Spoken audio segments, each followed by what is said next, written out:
sensational for Cincinnati. Mitch Hildebrand, the hero, and the underdogs have prevailed once again.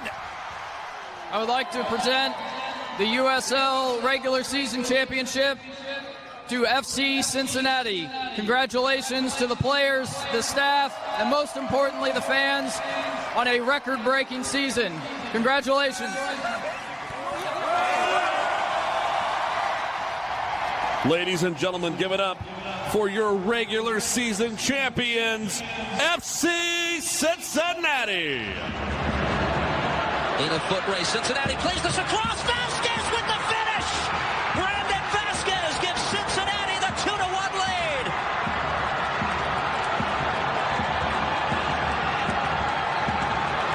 A late breakdown by Red Bull. Well, Dylan Nealis gets beaten, and nobody covers the streaking run. Unbelievable. L'Oreal got under that. Oh! What a goal for FC Cincinnati! You couldn't dream that any better. Goal of the tournament. Maybe the history of the tournament. Alvaro Barreal makes it 2-0. They have done it.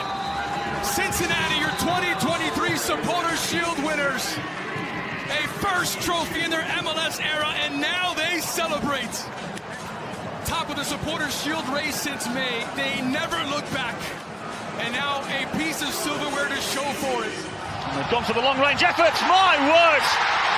That is spectacular! That is a goal to savour for a lifetime! An I-was-there type goal! Look at Orishano with an iconic strike at TQL Stadium. CF Montreal just go to sleep when the ball goes. His whistle dead, and Orishano just takes a peek, looks up, and doesn't even need to touch the ball. And how about this technique? Just absolutely. The Flying Lion says, boys, hell is real. 2023 Supporter Shield champs. So glad that I can be back with people who know that it's a Flying Lion. It shows how much we all love this club.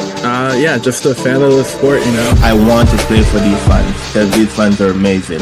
In this club, you don't play just for the club, you play for the fans. I'm here for the fans. What's going on, everyone? Welcome back. Thanks, everyone, for joining us. What's going on, guys? What's going on, everyone? What an incredible match that was for FC Cincinnati. The highest of highs at the end there. Some very low lows. Just a roller coaster of emotions. But 4-4, we get a point out of this one on the road in Yankee Stadium. Screw that place. I'm so over it. I'm so over the injuries we get there. We get something out of it. Sam, I mean, what a match. This might be the craziest one yet. This was insane. Out of the draws that we have had the past other two games, this is the craziest one yet. 4-4 to the death. I mean, this, as much as we will continue to talk about how many flaws this FC Cincinnati squad has, you cannot count them out. They have the That's fight. That's not one flaw. That is not one flaw. They have insane. Ever since that Montreal game, you have seen them fight in every single match. Just remarkable. It really is. Especially in extra time, being able to just push through it and just find chances. That penalty at the end, I mean, yeah, some stuff has to go your way, but you're putting yourself in positions to make things happen. Yeah. Just incredible. I mean, we're looking at the comments right now on YouTube and people are just, what just happened? Wow. Like, who won? Nobody won. It was a draw. Yeah, it was a draw. Like, everyone's like, why are you guys freaking out? Well, yeah, we were down so many different times in this match and we come back. We end up getting, again, a point out of it. 2 matches in a row, Sam, that we'd say like a draw feels like a win. Yeah.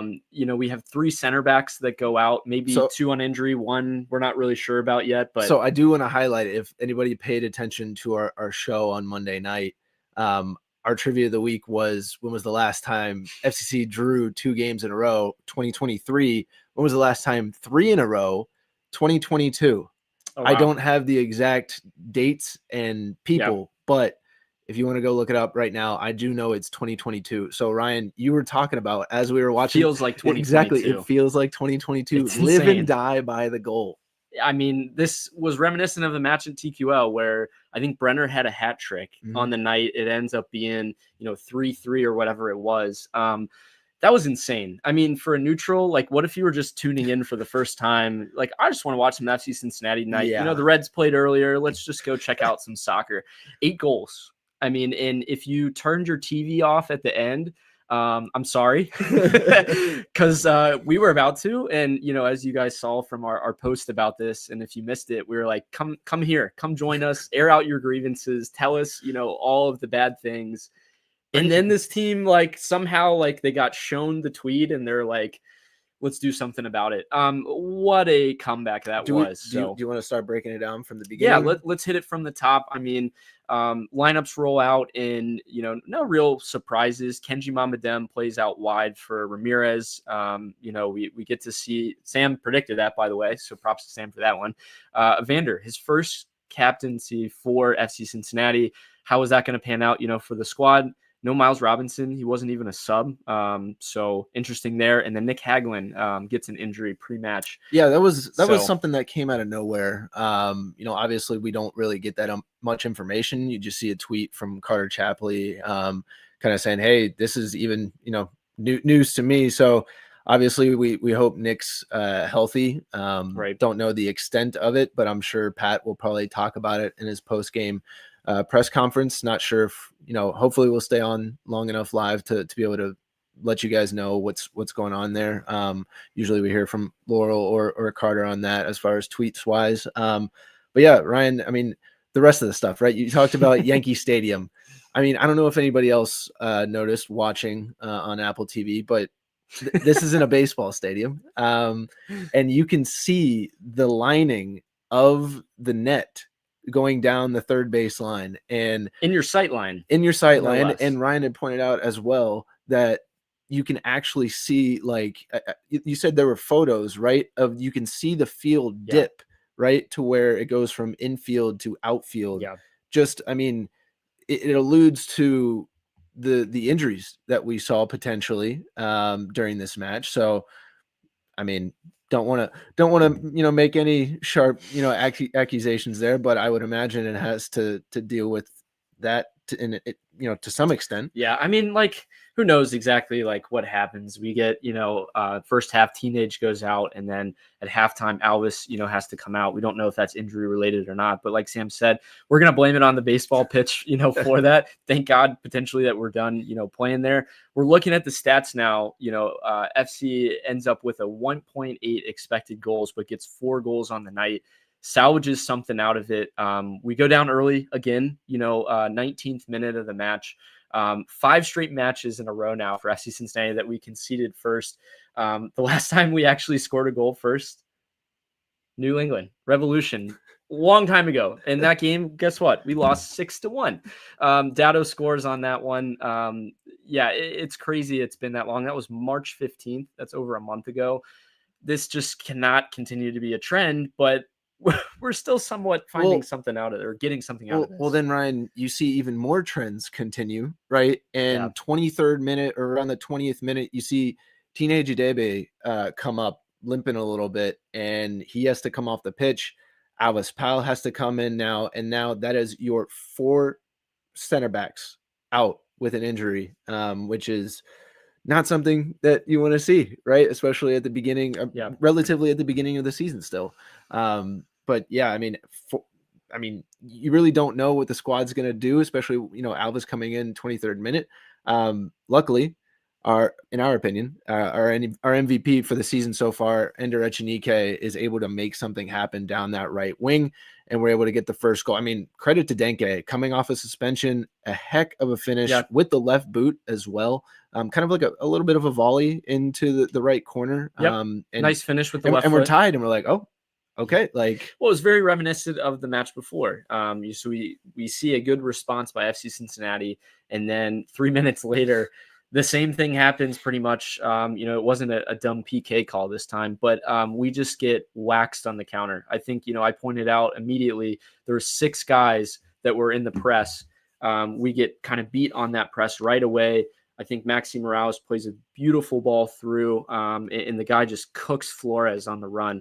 I don't know what Giddey's doing in this play. Like, why is he so off of, Maxi that leads to that? I don't know what Giddey was doing all game. But it just seemed like, didn't it seem like every time they played a ball, it was like through the back line? Yeah. Like if I'm like, their coach, I'm telling them just play the ball through and just go beat the guy to it and score because it's going to be that easy. And we're down again 2-1. So we go into half, with the same, score line as the last game. How does Pat kind of galvanize the group again? How do we come out of this? Well, Alvis is out, so guess what? Andre Chirilla, you're in, bud. A young teenage player that you're thrown into it. You probably didn't think you were going to get any minutes out of this one, but you got to be ready. So unfortunately, the trend continues, Sam. We get scored on. 5 center back options now out. It's insane. It's absolutely insane. I don't know how you manage to get anything. So yeah, I think, we get another goal that's scored against us though. Yeah. So it goes to 3-1 pretty quickly. And from there, at that point, I think Ryan was turning to me going, hey, it could be 7-1, 8-1. Yeah. Like at this point, goals are just going to keep coming. But I mean, we showed a little bit of fight. Evander had a chance. A great chance. And when I say a chance, it was in the back of the net. He He actually scores, and unfortunately, it gets called back due to a foul in the buildup. Arguably, should it have been called? Should have not have been called? There's a high boot on the player. It's a running together of players that they had to go back and look at anything possible, maybe. And I love a comment that a friend made in just saying, maybe Evander should not have posted something about pro because it just seemed like, 10 minutes prior, he gets his jersey almost completely pulled off, no foul. And then this one just scores a banger of a goal, would have had 2 on the night. Good response for him, tonight. And to get, another goal, to be very active, probably should again had 2 goals. Well, yeah, you talk about responsive. Like he's got the captain's armband for the first time in his FC Cincinnati career, and he the response right during that free kick opportunity that we had. He's able to put a decent ball into the box, rattles around a little bit, and falls perfectly. Luckily for us, to Denkey's feet, and he just puts it right away. And game on, right? 3-2. You go, okay, like. We just saw this again, and we're back again. So calls back. Yeah. And how do you regroup the team? Everything is against you. Everything's scrambling. Also, was it before this? He takes off Ender Echenike before this? Yeah, I think he does, which is just wild. I think he brings in Anunga and he brings Dado in. Ender's clearly upset. He had been having a pretty good match. Rightfully so. I think at some point Pat had to say, maybe we got to keep some players for Saturday too available. But yeah, I mean, that was tough. And, eventually, Sam, shortly after, we have another great play where Evander plays this beautiful ball in from out wide on a set piece. Denkey takes a touch that kind of goes over his head, spins around 360 and slots it in. And you're like, how did he do that? I don't think he meant to do that. It goes in the net. I mean, that's what matters. And so there again, it's 3-2. It feels like it could have been 3-3. You feel like you're back in the match. They obviously review this one. Yeah. Because of course they did. And, it eventually is called a goal, luckily for us, because I think we would have thrown some things if it was called back again. But 3-2. Found a couple baseballs in the bullpen. I would have been so upset. If I'm Pat Noonan, you could see his face when they were reviewing the goal. He's like, "You got to be kidding! Seriously? Yeah. Like what now?" But we're thinking "Hey, we're back in this. The roller coaster doesn't stop." We continue. We push on. We go for potentially another goal in this. We had a lot of bodies forward. I think Buka creates a chance. Dado hits one straight at the keeper, immediately after that. So that was a really good chance. Back-to-back chances in these games where he has had kind of 1v1 with the keeper and not been able to put it away. Huge moments, like Sam said, that he isn't able to finish. And then they score again. So in this play, the ball's played into Talis Magno, a guy who was in Brazil. He's back now in the MLS. He's allowed to turn, 360 around and shoot into the corner. I don't know what Dado and Chirilla were doing. They just didn't step on the ball at all. And he just slots it away. And it's 4-2. And you're like, this is it. Yeah. I mean, how many times are we gonna, try to come back? But for those wondering, this was now the 5th time this season already that FC Cincinnati has conceded 4+ goals in a match in all competitions. I don't know. I mean, you're not going to win a lot of matches that way. If I had to take a guess, I would say 2019, 2020 would have been like the last time that you would see that stat. But even like this early in the season, I don't even know if it's been that bad even in those seasons. I think you're right. Like this could be like the worst goals conceded that we've ever, to begin an MLS season. Yeah. Or just in all comps in general, because you let up 5 against Tigres. Right. But yeah, I mean, now we're down 4-3, and it's like, are we or 4-2? 4-2. It was 4-2 at that point. Yes. And then we hit the 90th minute, and it's like this team just hit another gear somehow. I really don't understand what happens after like the 80th minute. It's like we go down 2 goals, and then all of a sudden it's like, let's start playing. Let's start doing things. And we're pinging balls around the box, and a ball is played up to Andre Shirilla. He takes a nice touch and sets it up on his left foot, slots it away into the corner. What a shot by the youngster. You don't see that from, 19-year-old, 19-year-old, let alone center back gets put into the game, in the middle of the match and thrown into the fire. Just has such composure, slots it away, gets his first MLS goal. And now it's 4-3. And you're thinking, no, there's no way, right? There's no way they're going to come back and get another one, right? They did. And so hand up. I left. I couldn't stand it. Like I had to go to the bathroom, like full on. I just was like, I gotta come back for this. I come back and Sam informs me we have a PK. Evander takes a guy, one-on-one, gets fouled in the box. Of course, again, they look at it, because it's Evander. They have to. And there's a big embrace between Kevin Denkey and Evander. Kisses him. Who's gonna take the PK? I mean, that's the big talk last year. Denkey. This year, I think Denkey understands that, like, look, Evander just had one called back. He's going to potentially be, this Brazilian goal scorer leader in the MLS. Like, let's give him this opportunity. They embrace, they kiss it out, and Evander slots it in past, Matt Freese. So 4-4, we get a point out of it. Again, Evander becomes the all-time leading Brazilian goal scorer in the MLS.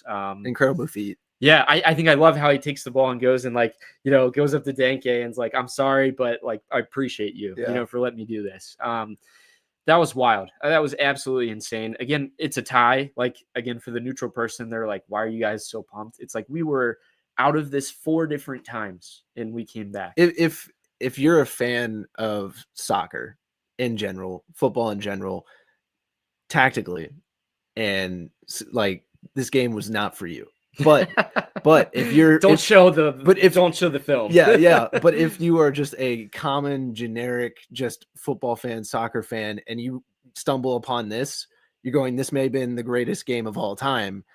However, it ended in a tie, so you may not enjoy that part. I don't understand. I mean, 3 matches now out of the last 4. Well, actually 4 matches in a row, right? With a comeback. Yeah. With a comeback. I mean, Montreal, you come back, you actually win that one, even down a man. Toronto's match, you come back, you salvage a point out of that one as well. Then you go home, right? Salvage a point out of that one with Chicago. Yeah. I mean, so I think, 3 matches in a row now that we've come back from those deficits. I think 2 matches in a row from 2-goal deficits. Yeah. You had the Red Bull one between. So that's the one that I was forgetting. But it's crazy, the resolve of the team. I think it's a good thing that we are, again, finding our way back into matches. But how can we put matches away? I mean, again, I think we're unlucky. I think it's unfortunate that the foul is called on Evander and that is brought back because, I mean, it'd be 5-4. Yeah. But at the same token, like, you just can't start this way. You're not going to be able to sustain this long term. Sam, we're still sitting in 10th place right now, I believe. We move 1 point up as of right now, and it's just keeping us kind of on the edge there. 1 point at a time. One point at a time. Yeah. I don't know. It's crazy. I would love to hear everyone's thought on it. And we're waiting to kind of hear what Pat Noonan has to say too. We're hoping that guys come out of this in a good way. Obviously the guys on the pitch, they come out of it hopefully, and they're like, all right, well, let's see how we can build on it. Hopefully, again, they're not picking up a knock though, because we see Giddey at the end. Yes, he gets knocked down. He has to come out for a bit. But is Alvis okay? Is Hagelin okay? Is Teenage okay? Is Miles even going to be able to play on Saturday? It appears, just based on what Pat was saying, that I don't think Miazga is going to be able to go on Saturday. But we're playing Red Bull. We're going at home, back at home. Let's see what we can do. I used to say, oh, the crowd will propel us forward. It's like, I don't even know anymore, man. I don't think Pat even knows, what to say or what to do anymore. Clearly, I mean, we've seen how many games now with this many goals, at least defensively. Yes. But yeah, I think it's crazy that we even get something out of this one. Yeah. What are your thoughts? I mean, I'm like you. I'm at a loss for words as far as how you even get a result out of this one. But once again, FC Cincinnati finds a way. We continue to talk about the lack of chemistry in the squad. But clearly there's at least a cohesive fight near the end of games. 80 minutes on, they find their chemistry. I mean, even like you said, without all of these players, it really is. It's something special. However, there's a lot to clean up, and that'll continue to be said. I'm sure Pat Noonan in his post-game press conference is still going to say, hey, I love the fight from my guys. It's the same thing, but I would like to see it earlier rather than later. I would love not to getting see down. And wouldn't you just love to see him just start it and be like, well, that sucked, but we got something out of it. Yeah. Like I would just love to hear the honesty from him, because he's reiterated the same thing. We got to start better. We got to start better. We got to be better, in chemistry and building and, goal scoring chances we have to finish. And I think at some point you just got to say, like, look, we got to be able to just go ahead. Sorry. No, go ahead. You had a thought. Well, my thought is on to our next thing, but okay. No, I was just going to say, like, I think it's a snowball effect. Again, I've said it for multiple episodes in a row. It's just you see one go in, you see two go in, and it just becomes acceptable. It just becomes kind of like a standard. And it's unfortunate that it's a lot of rotation. And I think there's a big part of that to why, especially defensively. We see Pavel Buko is playing right wing back. Samuel Giddey is playing left wing back at one point. You have guys playing all over the pitch in different spots. I mean, that's not good for sustainability long term. But how do you get that collective in the right position sustainably from the start and to find our way through to get 3 points? So you love the dad jokes, right? Oh, God. FC Cincinnati used a lot of tape in this one, athletic tape and with the formations. Yeah. Interesting one there. I thought that was all right. We have a match again against Red Bulls. It's on Saturday, 7:30, Apple TV. Yeah, let's see what did Red Bull do tonight? 4-4. Checks the score. Same exact result. 4-4. They played DC United to a 4-4 match. Is the MLS not wild on midweeks or like MLS After Dark? MLS After Dark. It's insane. As we have now, following the Cincinnati match, we have a midweek match here, Columbus and LA. There's nobody there. Nobody's at this match. What are we doing? Back to our preview. So to preview kind of Saturday's match to help you guys out. Coming in, obviously Red Bulls tying DC United 4-4. That helps us in our cause because their lack of form is kind of continued. The game before that, they lost 4-1 to Montreal. So if you remember, we beat Montreal 4-3 and we're able to come back and win at home in that match. So, I mean, three matches before this, New York Red Bulls handed us a 4-2 loss in Sports Illustrated Stadium.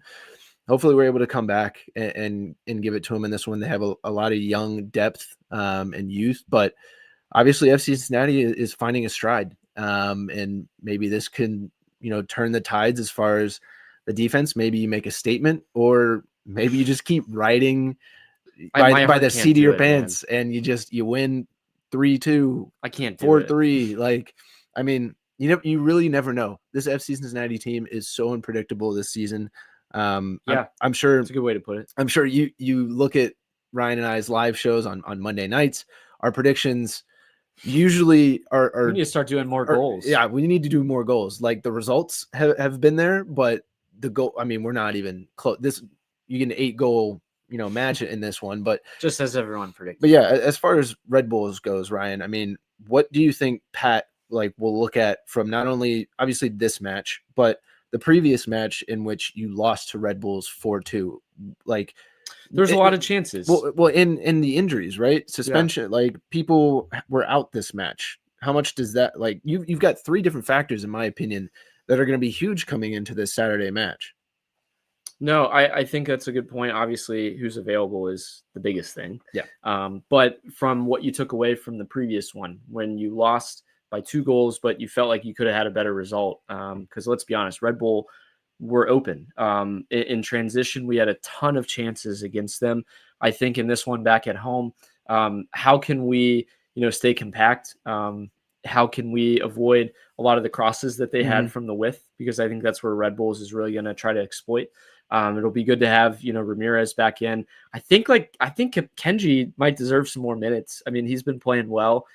He's been a spark, but we don't have that defensive side from our wingbacks. In this one, they didn't really provide much of that. So that's what I'm looking forward to in that one, and to kind of see what that looks like. Like Sam said, it's just so unpredictable. If you had to bet, on the goals over under, it's probably going to be around 6. Take the over. So I've got some great stats for us coming into Saturday's match. FC Cincinnati has given up, I'd like to reiterate. FC Cincinnati has scored 14 goals in their last 5 matches. New York Red Bulls has also scored 14 goals in their last 5 matches. FC Cincinnati has not kept a clean sheet in 7 matches. New York Red Bulls has not gotten a clean sheet in 8 matches. There's going to be a lot of goals. So there should be a lot of goals in this match on Saturday. Are we the Bengals from last year? No defense, all offense? Right now we are. I mean, any analogy you want to put, I think, would be correct, right? Any year that you're just flying by the seat of your pants, and it's just, all right, hey, let's go score more of the goals than the other team. I mean, it's got to be you got to score 5, in this one to win, obviously. So let's see what they can do on Saturday. Thanks again for joining our reaction tonight. Sam's got one more thing. Well, we need a prediction. We need predictions for the New York Red Bulls match. Yeah. Also, so it's supposed to be a nice day. 72 degrees is the predicted forecast for Saturday. So if you haven't gotten your tickets yet, you might want to, if you want to see goals, you might want to go to TQL Stadium on Saturday. Buy a ticket. You might want to go buy a ticket. Yeah. But Ryan, do you want to? I'm going to go 3-3. I think a 3-3 tie. Let's roll the ties. 4 in a row. Can you imagine? I mean, there's going to be tons of goals in it, and I just don't feel confident with anything right now. So, you know what? You want to tie? Yeah, you might as well, right? You might as well. I'm going to go 2-2. Not as much as 3-3, right? 3-3, yeah. Jeez. You got to go with more goals than that. Yeah. But here's my thinking is we went 3-3 last match, 4-4 this match. Do we go 5-5? Do we go 5-5? Just keep going up. Yeah, just keep going up. For our defensive sake, no, hopefully not. Yes. But yeah, hope we can get something out of it again. What a just incredible match this was. Hope you enjoyed our review of it, and again, go comment on any of our posts on this if you guys have any other comments that you want to make about it. But craziness on a midweek Wednesday, just nuts. So thanks again for joining us tonight.